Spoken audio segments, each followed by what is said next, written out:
today's talk, we're moving on to 222. And all of those empires and states that we mentioned the other day, now we're going to get into the details of how they actually established their states and ruled their states, consolidated power to become, in many cases, more centralized. And we're going to start with China, all right? China is one of the best examples that we can have. And in fact, it's the first one in your Peter Stearns book, if you're looking at that. It wasn't put first in the AMSCO book, and we could talk about why that's different. But the fact that China in this class, and by me and the College Board, we're putting China at the forefront is very interesting. Because in the traditional teaching of world history, especially to Americans and Europeans, Greece and Rome would have always been first. And China and Africa and other parts of the world would have been mere afterthoughts, only to be considered when the Europeans got involved with them. Like, we wouldn't have cared much about China until maybe the 19th century and after. But now China is pushed out to the forefront. Because I think China is going to give us the best example of what we can call a centralized state. And the things that one would do if you wanted to create a centralized state, they're all done by one early Chinese leader. We'll talk about this man in a couple minutes, Qin Shi Huangdi. They're all done by him. So it's, in essence, we're getting like so you want to start a centralized state starter pack. What kinds of things would you do? What kind of things would you pull out of that in order to establish this strong centralized state on its own? And we're gonna talk about, and this is going to ride us throughout the year in AP World, this balance between a strong centralized state. And when I say a strong centralized state, it means there's one government, one state government that controls all rules and regulations throughout the state. Everybody follows that one centralized ruler's rule. It could be a king, it could be an emperor, it could be some kind of modern dictator, it could be a president, whatever. One rule coming from one central authority. If in absence of that, people still need to protect their stuff. So in absence of that, you might have, like, if there's no strong centralized rule, you have really strong landlords, local rule. Local powerful people that control a local community, right? They might have the weapons and they might have the arms that could protect people's stuff. But when there's strong centralized rule, there's weak landlords. When there's strong landlords, there's weak centralized rule. You cannot have a society where there is strong centralization and strong landlords at the same time. Do we all understand why that would be? Right? Because the strong you are centralized if everybody's listening to one guy. Well, if there are a bunch of really strong local leaders doing their own thing, they're not listening to that one guy. China's the perfect place to start. Now, Chinese history, we've already talked about it, right? It's got this cyclical nature. Times of up and down, right? And this is described in the Taoist belief of balance and harmony in nature. If there is black, there is white. If there's light, there's dark. If there's hot, there's cold. If there's good, there's evil. If there are sound political leadership, times of sound political leadership, there will be other times of political chaos. The world is in balance with each other. In China, we call this the Dynastic Cycle. All right? In China, we call this the Dynastic Cycle. This is very different from our belief of how history works. In the Western world, in the United States, certainly, do we believe in a cyclical nature of history? Like good times following bad times, following good times? What do we believe? Good times will follow good times that were slightly less good, and the next times are going to be even better, and we just keep on marching forward in history, always improving. That's our hope, right? Eventually, we're finding it right now, it's getting more and more challenging to continue growing our economy and improving year after year. China has this notion of a dynastic cycle, and it is ruled by a belief in what is known as the mandate of heaven. Please be familiar with that concept. That the rulers in China have a right to rule, or a mandate to rule. A mandate is like if something is mandatory, you're being told to do it. They have a mandate to rule, and it's given by the gods in heaven. And if you do what you're supposed to do as a ruler, You make sure your granaries are filled, like make sure people have plenty of food. You make sure you construct adequate dams on the rivers and levees along the river so you don't have floods. You make sure outsiders are kept out of your society, like that might bring war into your communities. You make sure there aren't any internal revolts protesting your rule. Right? If you do all these things really well, you get to keep the mandate of heaven. You get to rule. But when you stop doing those things, the gods will take away their mandate of heaven, and bad things will start coming. Outsiders will pour in. Riots will spark up. Droughts will ravage your fields. Floods will ravage the fields in the exact opposite way, right?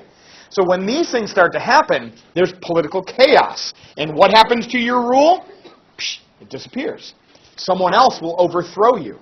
And much like you guys at the beginning of a school year, and I think we're still in this zone for some of you, although some of you have already fallen out. You know how you start your school year and you're like, man, it's a new year. I'm going to Office Max and I'm getting all my new school supplies and I'm going to do such a good job with my notes this year. My notebook is going to be pristine and I'm not going to doodle all over it and I'm going to stay on top of things and I'm going to put things in my calendar and I'm going to be like the best student I know I can be. And then October hits and you're the same mess of a kid you were last year, right? All right, you fell back into the same traps that you'd always fallen into. And then next year, though, you're going to be at the top and you're going to be feeling good and you're going to be ready to start off strong. Well, after there's some times of chaos in China, a new dynasty will come into power. And maybe this new dynasty is led by some guy who is leading a revolt against the old government. And they win. And he now is in power and he's excited and he's vibrant. And he wants to do things better than the previous government had ever done. And so he does it right. And the granaries are stocked and the levees are built and the times are good. But then what happens to every single human being, every good leader, every bad leader, and everybody in between? What do they all do in their lives? They die. They eventually die. And then when he dies, maybe the subsequent ruler, because it's a dynasty, it's going to be his kid, his son, maybe the subsequent ruler isn't as good. Maybe the kid was born in the palace complex. The kid never had to lead an army. The kid never had to overthrow a former government. The kid just grew up with all the riches of the world showered upon him. Maybe he's greedy. Maybe he's not very bright. Maybe he's not very ambitious. Maybe he doesn't know how the real world works. And he starts leading poorly. And then we fall out of this cycle, right? And then he's replaced. And a new one comes in and they're vibrant and they're going to take their notes and they're not going to doodle. And then it all falls apart again. Okay, we all get how this works. China goes through this cycle of the dynasties for more than 2,000 years, all right? Up on the board, I have listed all of the names of the Chinese dynasty, the dynasties and ruling houses the College Board wants you guys to be familiar with. Now, there are other families, especially in this early time, there are other states within China. College Board doesn't care. You want to become some expert in Chinese history, you would then care. For now, this is what we need to know. We're going to learn them all. There is a little song that goes along with helping us learn these all. It sounds really infantile, but I think it's going to help you, and I guarantee when you get to your AP exam, you will sing this in your head. Don't sing it aloud. That would be annoying. Sing it in your head. I will go through with you guys, and we will say the names of these dynasties to the best of our abilities to correctly pronounce them. And you will repeat them, and then I'll teach you the song. All right? You say it with me. Shang. Jo. Notice, this is like a soft A. This is the ZH, it's kind of like a J. Shang. Jo. Shang. Qin.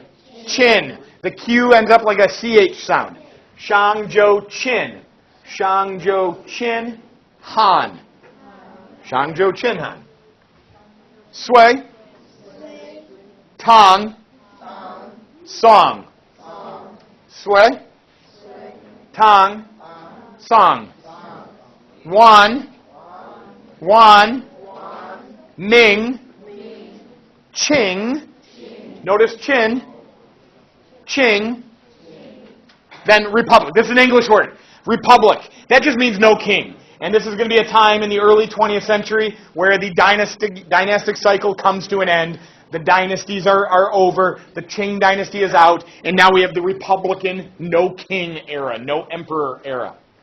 And then after the Chinese Civil War in the 1940s, we have a guy named Mao Zedong. Mao. And then shortly after Mao's death, the rise of a man named Deng Xiaoping. Deng. So that's it. These are all the names of the leaders of China that we need to know for this year.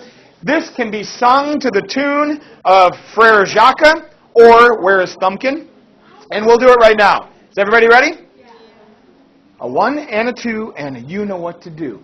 Shang Zhou Qin Han, Shang Zhou Qin Han, Sui Tang Song, Wan Ming Qing Republic, Mao and Deng. Now, second verse, same as the first. You guys do it on your own. Shang.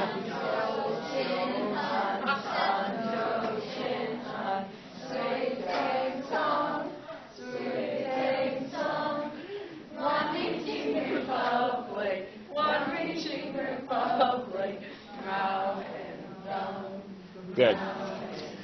We'll start the day with that what is today? Wednesday? We'll start the day with that on Friday. See if anybody wants to sing aloud for all of us, all right? So these are the dynasties that we're going to need to know. You guys are going to see from my earlier hour, we have written some years beneath the first 4. You will never have to memorize these specific years for AP. I want you just to roundabout know the times, though, okay?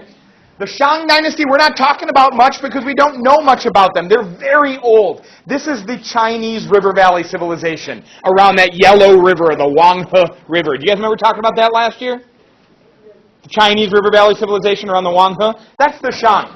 We don't much worry about them. We're going to start with the Jo Dynasty. Now, first thing I notice, with the years of the Jo Dynasty from roughly 1029 to 258 BCE, that's a lot of time. Quick time out. A problem of world history is we are studying 10,000 years of human history in one school year. All right? It does not leave much time to talk about any specific detailed events. So what we have in our class, like literally today, I'm going to talk about the Jo Dynasty in about 5 to 10 minutes. And that's it.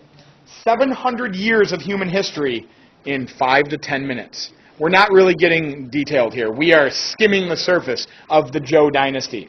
But you should still acknowledge, and when you notice years like this, you should say, wow, 700 years. That's a lot of time. If we were to hop in our time machine and go back 700 years, we would be in the year 1317. And that we would all recognize that as, wow, that's a long time ago. All right? So 700 years is no joke. Or the other thing I like to encourage my kids to think about, how old is our country right now? 200, 300. Yeah, 200 some years. In 2026, it'll be a big deal because we're going to have our 250th anniversary. 250th anniversary. That's very exciting. So we're a very young country, all right? And none of us would ever think that America today is really all that similar to America in 1776. Our culture has changed tremendously in just 250 years, almost 250 years. So you can imagine 700 years of time. Now, during this 700-year rule of the Jo, there really was no unified China. China at this time was very much divided amongst many different dynastic families ruling smaller entities. In fact, we don't really even consider Jo Dynasty to be a part of the unified China. In fact, the name China will only take its name once the Qin Dynasty unifies the lands that some of which the Jo controlled, some of which other leaders controlled. But the Jo are important to mention. They're important to mention because they were weak and they weren't very centralized. So when the Jo were in power, centralization was weak. So who's strong? Local landlords, kind of running their own show, right? Not kicking as much taxes to the central government, doing their own thing. It is during the Jo Dynasty that Confucius began thinking about how to do things better in China. So it is during the chaos of the Jo that Confucius said there's got to be a better way to establish a society. And he started thinking and teaching, and eventually those ideas were written down, and they became, what do we call it? The Analects. Very good. Cece. Up there for your date, you said it says 206 BCE, and then the Han starts at 206. Is that 206 BCE? BCE, of course. Yep. Okay. So the Jo Dynasty, they're relatively weak. They are not a strong centralized state. All right.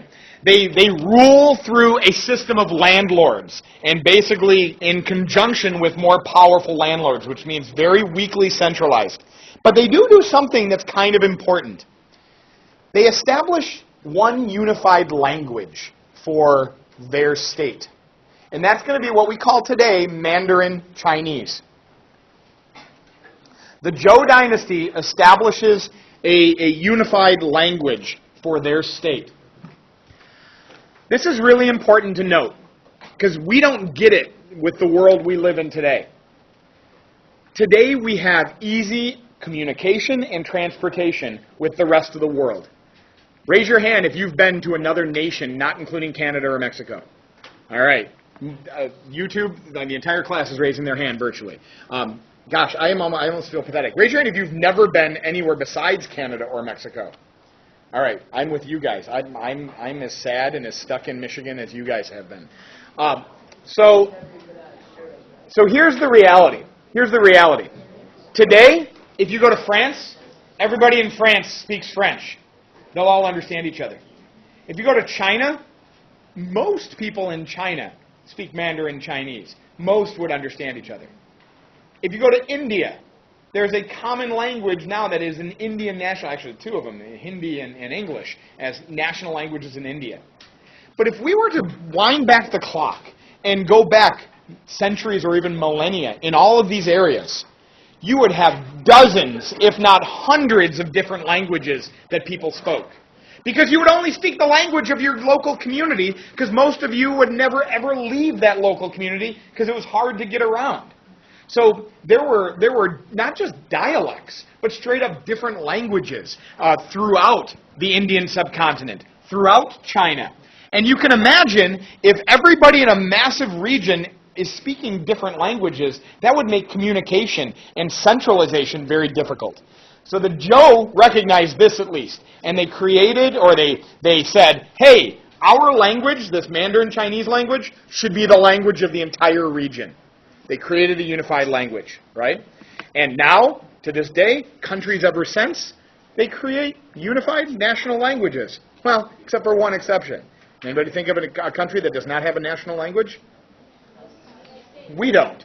Yeah. Now, some think we should have a national language and make it English, but we don't have a national language. There is no legal, codified national language in the United States. Interesting. All right. The Zhou Dynasty, they're around for a while, but they're not around forever. And eventually, China devolves into just a bunch of civil war. Various landlords and powerful, wealthy guys fighting for each other for more control, more riches, and more land. Another note about world history.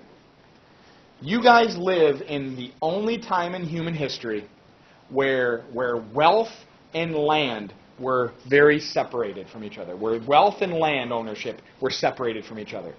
Many of your families or friends or people we know in our community are wildly wealthy, but they don't own much land. Their wealth does not come from the land that they own.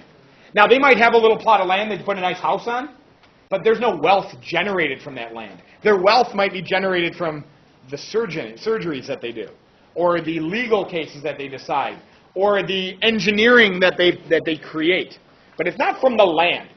For virtually all of human history before us, wealth literally sprouted up from the land.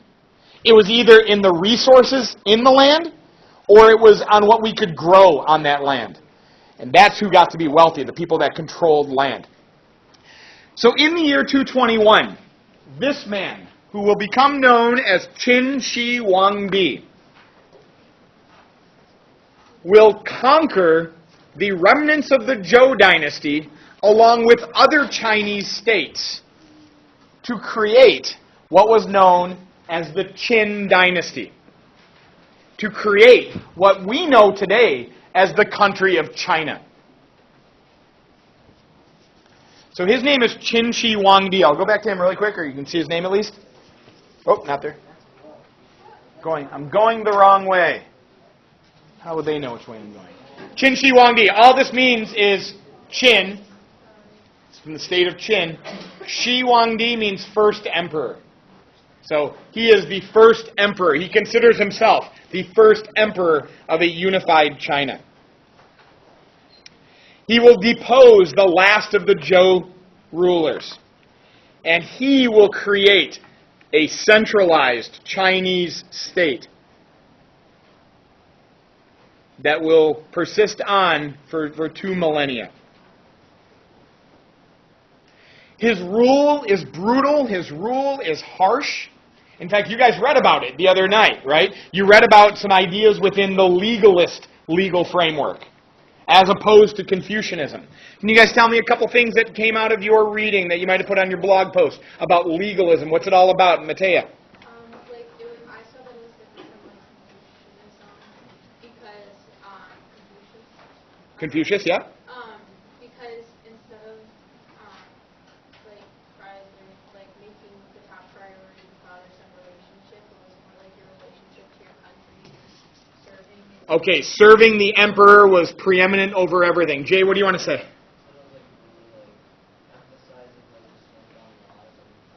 Emphasizing strong laws, harsh laws, and following them. Did it remind anybody of a reading that you might have looked at last year? Do you guys read any of Hammurabi's Code last year? Very strict punishments for wrongdoing. Yes, ma'am. What are you going to add? Say legalists wanted to wanted punishments to control people. Very good. They use strict punishments to control people. Yes. So then was this legalism? So he is going to bring in a legalist philosophy into China. He will rule China with a harsh legal code. And he's brutal.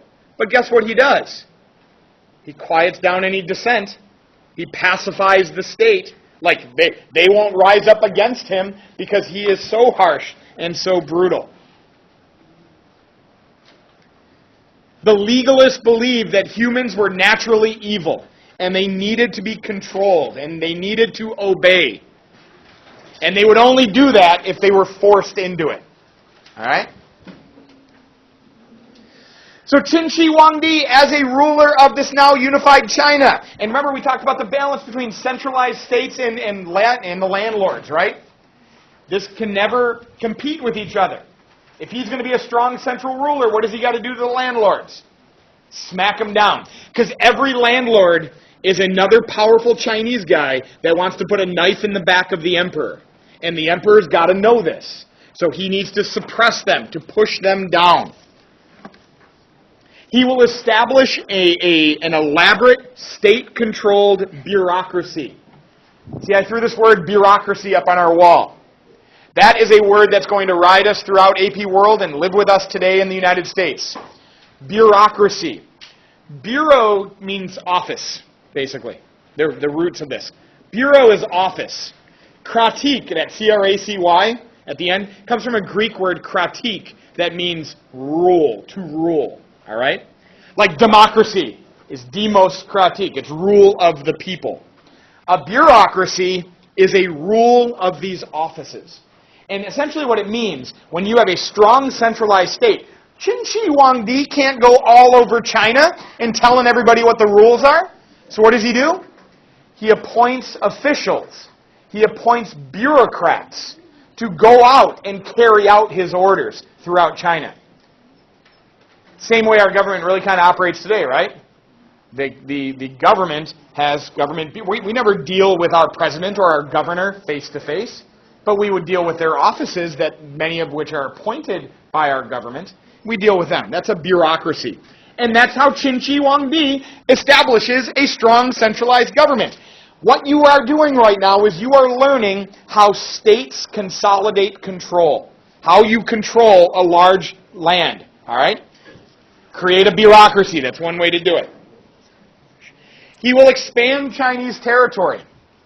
They will grow larger than they had ever been before in a unified state. So the land will get bigger. He will begin construction on what is known as the Great Wall of China. He will begin construction on the Great Wall of China. This is meant to keep northern nomads that mess with settled society out. To keep those guys on horses from the north from coming in and stealing their stuff. So he builds a Great Wall. Now you guys know the Great Wall of China, right? You recognize the Great Wall of China to look something like this. This is the Great Wall of China, but certainly not from Qin Shi Huangdi's time. Because that was like 2,200 years ago. Rocks fall apart in that much time. The Qin Shi Huangdi walls, the remnants of the Qin Shi Huangdi walls that are left, look a little bit more like this. They're ruins of walls. Where you see this has been expanded, starting with the Ming Dynasty and then the Qing Dynasty added onto it. So walls that look like this, those are more modern, reconstructed walls. How do you build a great wall? Guys, do you recognize that building a wall across hundreds and hundreds of miles of land is very hard to do? Okay. We know it's hard to do because this was a campaign promise from the President of the United States when he was running, right?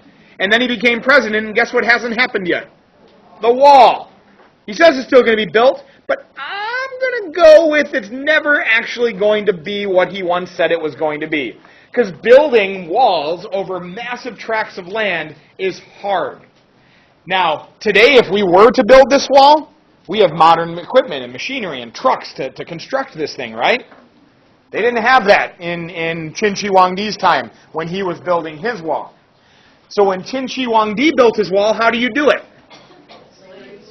Yeah, we're not going to call them slaves. We will say he conscripted citizens, subjects, to go to the wall and build it. Like, the people had to go and build Qin Shi Huangdi's wall. And the conditions were brutal, and the labor was brutal. And some Chinese, thousands of Chinese, probably hundreds of thousands of Chinese, would die during the construction of the Great Wall. And their bodies would just be thrown into the wall and built on top of. All right? Yes, ma'am? I heard they say, like, kids give them, like, food or water. There would, of course, be food and water, but it would be very minimal. It would be very minimal. It would be enough to keep them working for the next days. But the wall would be constructed, and the wall would help keep outsiders out. Qin Shi Huangdi levied a national census. He called for a national census. Do we know what a census is? Counting people. We do it in our country every how many years? 10. Very good. Every 10 years, our national government has, it's in the Constitution. We have to have a census to count the people. Why is it so important to count the people, to know how many they are and where they are? See who's moving where, that's important. But what can you do once you know where they are? Find them. Find them for what purposes? Well, you don't want to kill them, but maybe to find laborers, sure, maybe to find laborers. But what's even more important for the day-to-day operations of a government? Yes, to tax them. Very good. We have to know where they are, we have to know how many they are, so we can tax them effectively. He created a universal system of weights and measures. A universal system of weights and measures. You guys ever been a little annoyed that we use this English system while the rest of the world uses this metric system? It's kind of frustrating. Many of you are probably like, and if you had Mr. Battaglia last year, which I think you all did, you probably think we should just use the metric system too. Because 5,280 feet in a mile makes far less sense than 1,000 kilometers or 1,000 meters in a kilometer. Now I got it. So the world, except for like us in Australia, have adopted the metric system, right? The world has done it. And that has made science and math and development so much easier around the world. You can go into any country on the planet and understand how fast you're going and how much gas you would need to put in your car. But in times before a universal system of weights and measures, every local community came up with their own stuff. And that would make business very difficult. That would make collecting taxes, especially when they might be paid in rice, very difficult. So Qin Shi Huangdi said, hey, making a rule for my whole state, one system of weights and measures. Qin Shi Huangdi created a universal written script for the Mandarin language. So everybody that is going to live within his state in China, they will begin to write the same way. Makes it much easier to communicate. All we're doing is laying out all of the things you would do if you were going to be the leader of a centralized state. Common language, universal script, common weights and measures. Figure out where everybody lives so you can collect taxes from them. But then Qin Shi Huangdi also worked to suppress the ideas of traditional thinkers like this guy. Qin Shi Huangdi was not down with Confucianists. Did you guys catch how different the legalist writing was from the Confucianism that you read about before? That won't fly. So Qin Shi Huangdi burned the books. He got rid of the classic texts, tried to wipe them out. Was he successful? No, because if he was, we wouldn't know about them. But he wasn't, thankfully, so we know about them. Qin Shi Huangdi ruled for only 15 years, right? 221 BCE to 206. Doesn't last very long. Does really important things for China and Chinese history going forward. Creates a unified state. But he was so harsh and so brutal and so repressive. When he died, his son couldn't match what he had done. And so when he died, internal protests and rebellions rose up and ultimately toppled the Qin Dynasty. Now, one note about the death of Qin Shi Huangdi. One other remnant that we have of the Qin Dynasty is that of the Terracotta Warriors. Are you guys familiar with that? Yeah. Okay. There's a farmer. You don't have to write this, just hear it. There's a farmer in China in the early 1970s working on his land. And as he was digging, he found probably like the head of one of these guys. And he called the local university. And some archaeologists came out. And what they started to unearth, which is still to this day, almost 50 years later, still being uncovered, they found the biggest, most elaborate archaeological discovery in human history. And this is the tomb of Qin Shi Huangdi and his terracotta army.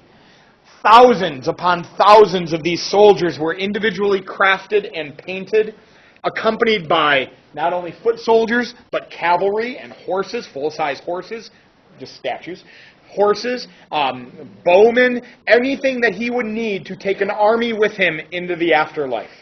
So when Qin Shi Huangdi would die, he would be protected in the afterlife by this tremendous army. This has now spanned football fields in China, and they're still digging it out. And now I saw you getting kind of excited. Have you seen this? Yeah. You've been there? Excellent. When did you go? It was Untitled Chapter, so like a couple years. A couple years ago. Okay, excellent. There have been tours where some of these statues have gone around the world. They were in Chicago like a year ago, a year and a half ago maybe. So every once in a while you can kind of get in and see a little bit of the Terracotta Warriors, but I think you got to go there to really experience it all. Incredible, I would imagine.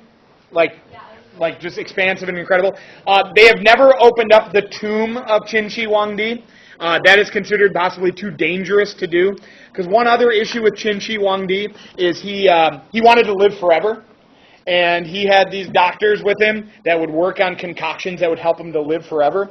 And unfortunately, one of the things that they were feeding him was mercury, in hopes of the consumption of mercury to help him live forever.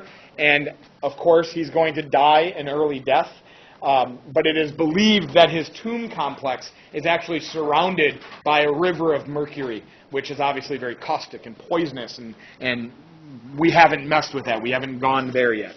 So that's the Qin Dynasty. Everyone cool? Excellent. Following the Qin, we will have the rise of the Han Dynasty. Following the Qin, we will have the rise of the Han Dynasty. Roughly 221 BCE to 206 BCE to 220 CE.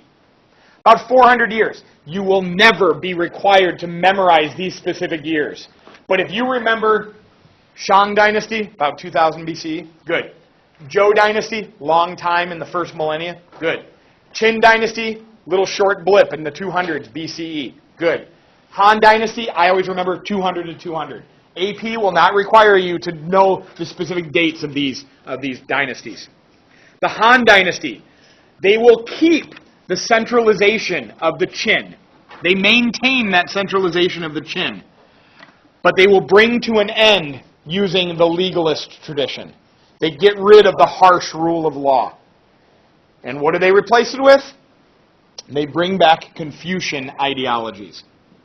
They bring Confucius into the government. The Han Dynasty was very successful. How do we know they're very successful? They last for 400 years. Is 400 years a long time? You better believe it, yes. During their rule, they will expand tremendously to the west and to the south, into the northern part of present-day Vietnam and all the way almost to the west of modern China today. They will expand upon the Great Wall that the Qin Dynasty had begun. And their rule is one of relative peace and prosperity. They will formally establish and support what is called the Silk Road. We'll talk more about the Silk Road throughout this class, but the Silk Road is essentially a collection of trading routes all the way from Eastern Asia in China that connect the Mediterranean to the world. All right, here's the Mediterranean Sea. The Silk Roads will connect essentially the Han Dynasty to the Roman world and everything in between. So it's going to be big for trade for the Han. They put an emphasis on the teachings of Confucius. And with those ideas, they will create a large, centrally controlled bureaucracy. A system of government officials that carry out the orders of the emperor. But for the Han, and because they support Confucianism, you will get to become a member of this bureaucracy if you're smart and if you understand Confucius' teachings and other historic writings. To do that, the Han will establish what's called an examination system. Series of tests that you would take. And if you do well on those tests, you could become a part of what we call, you'd become a part of what we call the scholar gentry. The scholar gentry. Scholar as in educated, gentry as in upper class. You guys ever hear the word gentrification in modern society, in modern cities? It's happening in Detroit right now. It happens in many cities that are like rebounding. When Detroit was down for so long, a lot of the property became very cheap. And people lived in very affordable properties. And recently, since Detroit has started this like rebirth and this renaissance that we've been going through, the property values have skyrocketed. And so many of the people that used to be able to live in very affordable apartments have been booted out. They haven't had their leases renewed, as wealthier people have moved in to now very expensive properties. In a community, we call this gentrification. It replaces poorer people living in cheaper accommodations with wealthier people living in more expensive accommodations. So gentry is the upper class.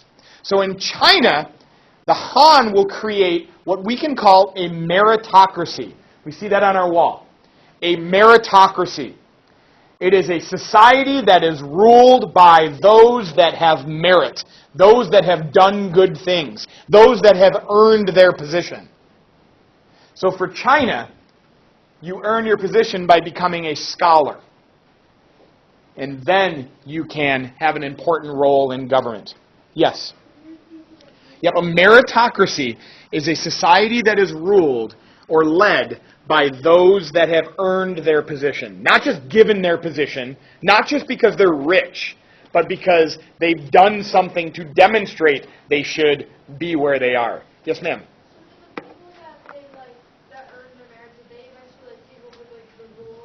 They wouldn't necessarily take over the rule, but they become the chief bureaucrats of the Chinese state. So they would never become emperor, but they can become very important officials. Yes, ma'am?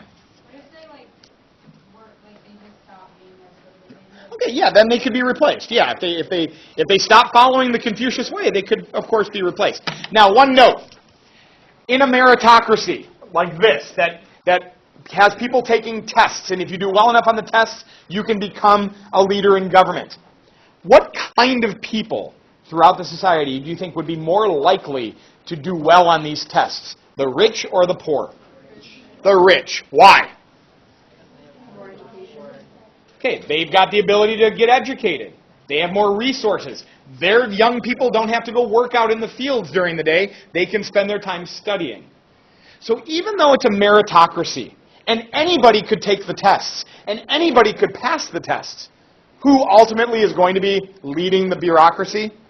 Probably the sons of the rich, right? Because they're the only ones that have the opportunity to pass the test. Today, American society, are we a meritocracy? Do we rise because of our merit? Or are we a little bit of an aristocracy? A rule of the rich, a rule of the best? What do you think we are? I heard both. I heard aristocracy. Who said both? Why do you think both, Ms. Morawski? Well, it kind of just have what you just said. Like people who have more money are able to have more free time to like study stuff they want to work. Yeah, and are all schools, unfortunately, across our communities, are all schools created equally? Nope. You guys have a lot more opportunity for a good education than many people in the United States. We don't have, in our community, we don't have a lot of pressures that people in some other communities have to deal with. You guys have a school that is very open and very comfortable. Do you guys realize some schools, even not far from us, don't have air conditioning? They were in school all week this week in the 90-degree days without all this nice cool air. Do you think that changes your opportunities a little bit to really focus in class? I would say so. Anyhow, in China, the Han Dynasty with the scholar gentry, you could become a member of this centralized bureaucracy because you were educated. Ultimately, by the end of the Han Dynasty's rule in 220, outside invaders will bring them down. Outside invaders will bring them down. We'll talk more about that in another class. All right. Really quickly on some Indian history. We're going to cover India today and then we're done. There are two dynasties in India we're going to be dealing with. The first is the Mauryan Dynasty, and we've already talked about these guys briefly. The Mauryan Dynasty will be born around 300 BCE.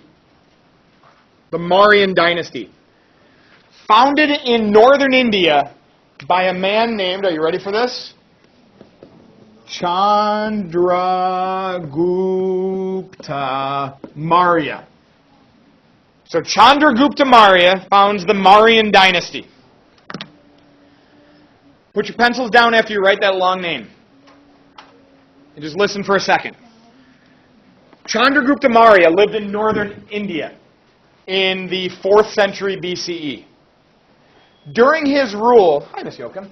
During his rule, we have the expansion of Alexander the Great's empire. And Alexander the Great will, in 10 years, create the biggest empire that humankind has ever seen and will ever see until Genghis Khan overtakes him. All right? Chandragupta Maurya knew Alexander the Great. And he looked at Alexander and he's like, man, how did you create this massive multi-ethnic empire? And we'll talk about Alexander next class. And he said, well, you see, I conquered it, I won a lot of battles, and then I let my generals marry a bunch of Persian women. And I took a Persian wife as well. And I kind of linked up my empire with them. And I recognized, and they recognized, that different people can rule a massive multi-ethnic empire, and it could be totally okay. And Chandragupta Maurya said, you know what? I can do that with India. India had long been divided. Lots of different people, different religious beliefs, different languages, right? A lot of variety in the Indian subcontinent. Chandragupta Maurya said, I can be like Alexander the Great, but in India. And he began to work to consolidate an empire. And a lot of it, like Alexander, was done just through intermarrying. Having important officials marry princesses from different areas to link up areas that had previously not been linked up. So Chandragupta Maurya will create, at the time, the biggest Indian state that had ever existed. Now, it will never be as centralized as we saw in China. Because India is really hard to centralize. Lots of different languages. We've already talked about that with China. Lots of different religious variety throughout India. Lots of geographic. Look at all these rivers in India. Lots of major rivers. You've got mountains on the east and mountains on the west. You've got dense jungle in India. A lot of variety in the natural world inside India, making it hard to link up completely. So it will never be as centralized as the Chinese dynasties. But it was more centralized than had ever existed in India before. We also know about Chandragupta Maurya's grandson. That is Ashoka. We remember Ashoka because of the Rock and Pillar Edicts when he converts to Buddhism. There is Ashoka. Rock and Pillar Edicts, these are Ashoka spreading Buddhist teachings around India. Now, I'm not going to talk too much more about the Mauryan Dynasty because the reality is, for the story of world history, we know enough now. Keep in mind that it's never as centralized as the Chinese dynasties are going to be. It's much harder to solidify a unified Indian state. The Mauryan Dynasty will only last for a few hundred years. And ultimately, attacks from outside bring down the Mauryans. And then we don't have any unified Indian state for centuries. Until about 400 CE. Now we're into 400 CE. And here's where we mess you up. This guy was Chandragupta Maurya. Around 400 CE, we have a man named Chandra space Gupta. Sorry, I didn't invent this stuff. So Chandragupta Maurya was the founder of the Mauryan Dynasty. Centuries later, Chandragupta will be the founder of the Gupta Dynasty in India. And he will model his empire on that of the Mauryan Dynasty. In fact, do you think he used his name to create a little legitimacy? To like, hey, remember that name we hear in our storybooks, Chandragupta Maurya? My name is Chandragupta. Think of us together. We're in the same tradition. The Gupta Dynasty will be smaller and less politically unified, but it will still be an important civilization, and there will be a lot of advancements, especially in mathematics and astronomy during the Gupta Dynasty. We'll talk about that more at a later date.